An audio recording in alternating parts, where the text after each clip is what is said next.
gotta keep them separated.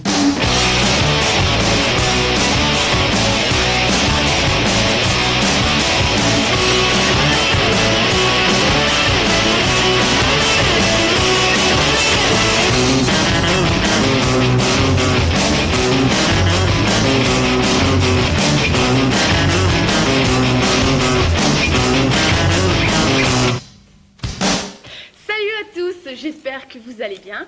Aujourd'hui, je ne vais pas vous présenter un Charlie News habituel, mais plutôt ce qui aurait pu être un reportage d'actualité. En effet, depuis quelques semaines, l'équipe du Charlie News planche sur un sujet qui, je pense, ne va pas être sans vous intéresser, car il s'agit des manifestations d'octobre dernier dont vous avez été les principaux acteurs.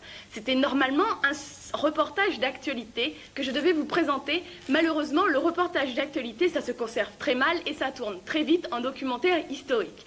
Enfin bref, tout ça pour vous dire qu'une fois de plus, le Charlie News est à la bourre, alors ne perdons plus de temps, regardez.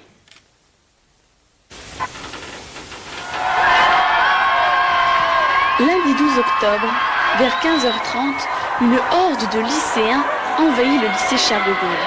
Et depuis, une grande partie des élèves de l'établissement ont participé activement à tous les mouvements lycéens. Mais c'est fin septembre que ce mécontentement est né dans le Gard, où des lycéens se sont révoltés pour les raisons que nous connaissons bien. Sureffectifs, manque de profs, de moyens, programmes surchargés, locaux vétustes ou inadaptés. Ils protestaient aussi contre le conseil régional qui avait envoyé un élu Front National dans les conseils d'administration.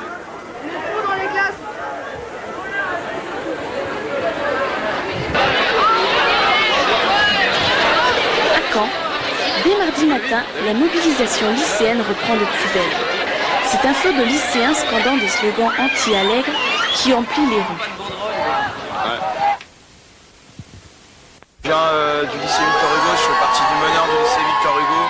Et nous, ce qu'on revendique, c'est l'abolition du sureffectif, plus de profs, plus de locaux et surtout une amélioration des emplois du temps, un peu comme le système allemand, c'est-à-dire cours magistraux le matin et du tutorat, des cours culturels l'après-midi.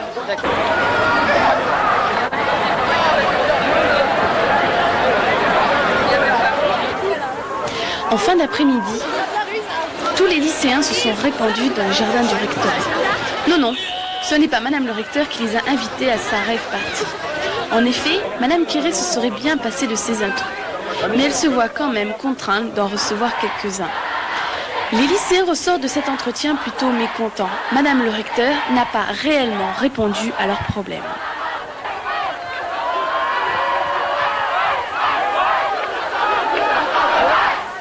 J'ai dit que le lycée était un moment de transition entre leurs études au collège et leurs études dans l'enseignement supérieur et que ce lycée correspondait à certaines normes d'encadrement qui, depuis plusieurs années, n'ont jamais empêché les lycéens de réussir et d'avoir du succès. Il y a un problème quand même.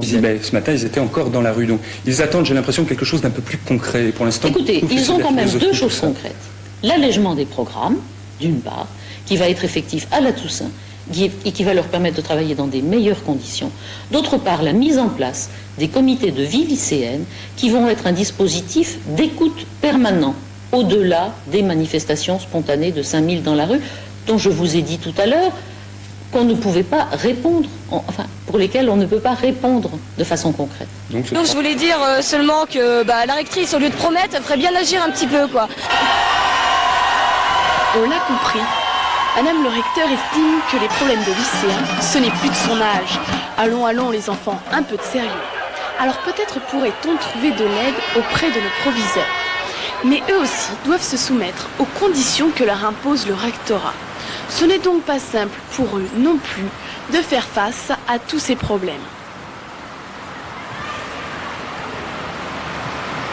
Nous avons effectivement 3 classes qui sont à 37 et un certain nombre d'autres classes qui sont à 36.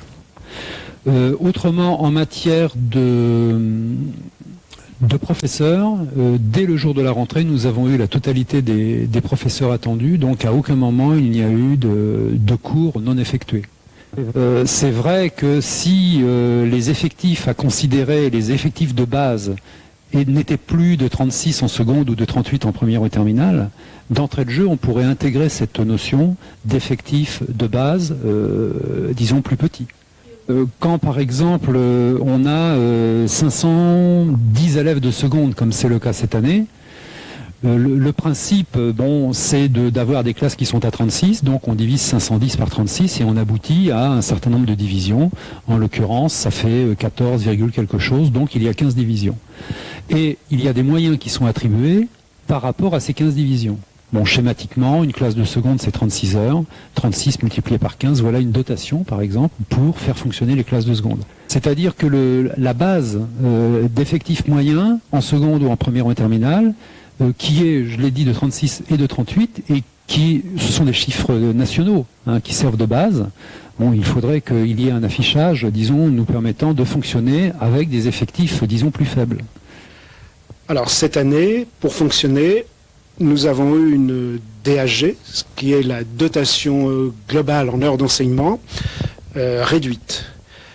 Ce qui a eu pour conséquence que je sois dans l'obligation de regrouper, par exemple en langue vivante 1, dans les classes terminales, de regrouper des élèves de plusieurs séries en langue vivante. Donc il y a des groupes qui sont importants, d'une trentaine, voire 35 élèves, et qui sont regroupés, c'est-à-dire qui viennent des séries littéraires, économiques ou scientifiques. J'ai eu ça en anglais, j'ai également eu ça en allemand et également en espagnol. Ceci dit, au point de vue effectif, à part quelques classes où nous avons 35 élèves en seconde, les classes sont de l'ordre de 34, voire moins. Donc des conditions meilleures que l'an dernier. Et d'autre part, pour l'effectif global, nous avons une vingtaine d'élèves en moins, ce qui permet de mieux fonctionner. Par contre, les besoins de l'établissement, qui est un bel établissement, qui est bien entretenu, c'est au niveau des personnels. Il y a des demandes que je formule chaque année au moment du rapport pédagogique du fonctionnement de l'établissement. Nous sommes très justes, nous sommes en dessous de notre dotation au niveau ce qu'on appelle des ATOS, c'est-à-dire des personnes chargées de l'entretien, de la confection des repas et de l'accueil. Au niveau du CDI, on nous demande régulièrement d'ouvrir le CDI entre midi et 2h et le mercredi matin, mais nous n'avons actuellement qu'un poste. Ça serait bien si nous avions un deuxième poste, ne serait-ce qu'un demi-poste en plus, ce que nous demandons tous les ans. Au niveau des laboratoires, il faut savoir qu'au niveau des laboratoires, alors que le nombre de classes scientifiques a augmenté, il y a 4 premières scientifiques, 4 terminales scientifiques complètes, eh bien, au niveau laboratoire, nous avons une personne pour le laboratoire de sciences de la vie et de la Terre et une personne pour le laboratoire de physique-chimie. Alors viennent se joindre ce qu'on appelle des CES, un CES, mais manifestement nous sommes sous-dotés pour permettre la préparation des travaux pratiques. Jeudi 15 octobre, c'est la journée de mobilisation nationale. À Caen, les lycéens sont bien décidés à aller jusqu'au bout de leur action et ne s'avouent pas vaincus parce que Madame le recteur ne les a pas satisfaits la veille. C'est au conseil régional qu'ils vont essayer de trouver de l'aide. En effet, l'entretien des locaux des lycées est géré par le conseil régional. Le conseil régional, il s'est passé que... Donc on a été reçus déjà, c'est déjà pas mal. On a été reçus par l'adjoint du président du conseil régional. Et donc on a donné... tout ce qu'ils peuvent faire pour nous, c'est des choses au niveau des locaux. Et donc pour les locaux, on leur a donné des exemples sur tout le département de tout ce qui allait pas. Et pour chaque truc, ils nous ont proposé des solutions où il y avait déjà des solutions en cours. Donc pour ce qui est des locaux des lycées, on a été relativement satisfaits. Jeudi après-midi, c'est en direction de la préfecture que se dirige le cortège de lycéens. Peut-être parviendront-ils à être écoutés et pris au sérieux en s'adressant directement à celui qui représente l'État, puisque Madame le recteur semble être insensible aux problèmes que les lycéens ont tenté de lui exposer la veille. On descend au préfet parce que c'est le représentant direct de l'État ici et c'est vraiment aussi à l'État qu'on s'adresse parce que la rectrice, on la connaît bien, on a ses réponses qui ne nous satisfont pas d'ailleurs. De toute façon, on a dit clairement qu'elle refuserait de nous recevoir et on espérait pas mal de cette rencontre avec le préfet pour pouvoir discuter de nos problèmes. C'est sans dédain que Monsieur le Préfet accepte de s'entretenir avec quelques-uns des lycéens. Les problèmes majeurs sont évoqués au cours de cette réunion et Monsieur le Préfet promet de faire un rapport complet de la situation à Monsieur Allègre le soir même. Et justement, Monsieur Allègre, le grand Manitou de l'école, qu'est-ce qu'il pense de tout ça et qu'est-ce qu'il compte faire pour remédier au problème? Selon lui, le budget de l'éducation nationale est déjà assez élevé. Pour 1998, il est de 345 milliards de francs. Il a aussi expliqué qu'il y a en moyenne 11 élèves par prof dans les lycées en France. Le problème serait donc juste dû à une mauvaise répartition. Mais ce n'est pas si simple, car pour certaines matières, on est carrément à court de profs. C'est le cas en philo, en EPS, en SVT et en espagnol. Mais nous savons tous que M. Allègre ne laissera pas régner plus longtemps une telle pagaille dans l'éducation nationale. Il n'hésite d'ailleurs pas à dire que les lycéens ont tout à fait raison de manifester. Il a lui-même été surpris dans la rue en train d'hurler « Allègre, t'es foutu, Allègre est dans la rue ». J'ai manifesté dans la rue. Ce ministre de choc décide donc d'organiser une réunion avec la délégation lycéenne pour lui proposer son plan d'action immédiat. C'est donc le 20 octobre, le lendemain de la deuxième mobilisation nationale, que M. Allègre dévoile au grand jour ses solutions. Il accorde un prêt à taux zéro de 4 milliards de francs à l'ensemble des régions pour construire le lycée de l'avenir. Il promet le recrutement de 14 000 adultes, 3 000 surveillants, 10 000 emplois jeunes et 1 000 appelés au contingent. Et la cerise sur le gâteau, il assure qu'il n'y aura pas plus de 35 élèves par classe en terminale. C'est une nouvelle qui, sans conteste, enchante tout le monde. Il faut tout de même admettre que quelques points sont positifs.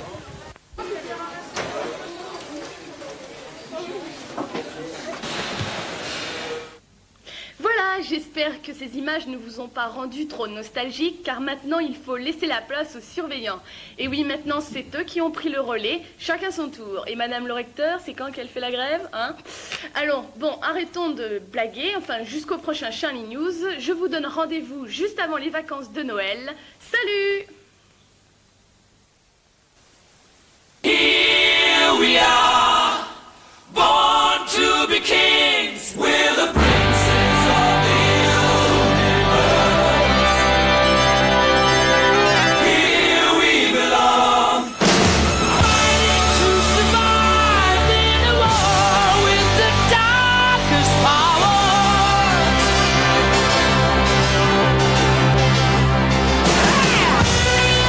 De la ville, ils manifestaient contre la violence scolaire dans leur lycée après des incidents survenus en décembre dernier à Jean Rostand.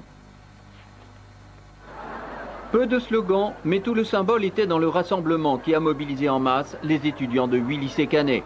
En quelques minutes, des centaines de jeunes ont investi la place du théâtre. Une manifestation bon enfant, mais qui a démontré le phénomène de ras-le-bol face à la répétition des désordres dans les établissements scolaires. Il est arrivé plusieurs dégradations dans les lycées, des tags, des insultes, des bousculades. Et on estime que tous les jeunes ne sont pas comme ça, qu'il ne faut pas faire une généralité. Et c'est pour ça qu'on a organisé cette marche aujourd'hui, pour que tous les lycéens se réunissent et qu'on puisse prouver qu'ensemble on peut faire quelque chose et qu'on peut donner une image de nous qui n'est certainement pas la violence. Tout est parti du lycée Rostand le 10 décembre dernier. Ce jour-là, les cours se déroulaient normalement, trop peut-être, pour certains agitateurs venus de l'extérieur perturber les salles de classe, au mépris de la volonté d'une majorité décidée à suivre les cours. Il y a eu des gens qui ont voulu d'autres lycées différents, qui ont voulu dire oui à la grève avec des vieux slogans. Donc nous, on était en cours, on ne voulait pas les suivre, on n'avait pas de motif de les suivre, on n'avait aucune raison. Donc ils sont arrivés dans les classes, ils ont renversé les poubelles, ils les ont balancées. Ils ont joué avec les systèmes incendie, déclenché l'alarme et tout et tout. Dès le lendemain, les élèves de Rostand avaient manifesté leur désapprobation par un sitting dans la cour. Puis les conseils de vie lycéennes se sont très vite retrouvés impliqués dans l'action contre la violence. Pour les 2000 marcheurs de cet après-midi, la manifestation veut être un avertissement avant qu'il ne soit trop tard. Les autorails retrouvent leur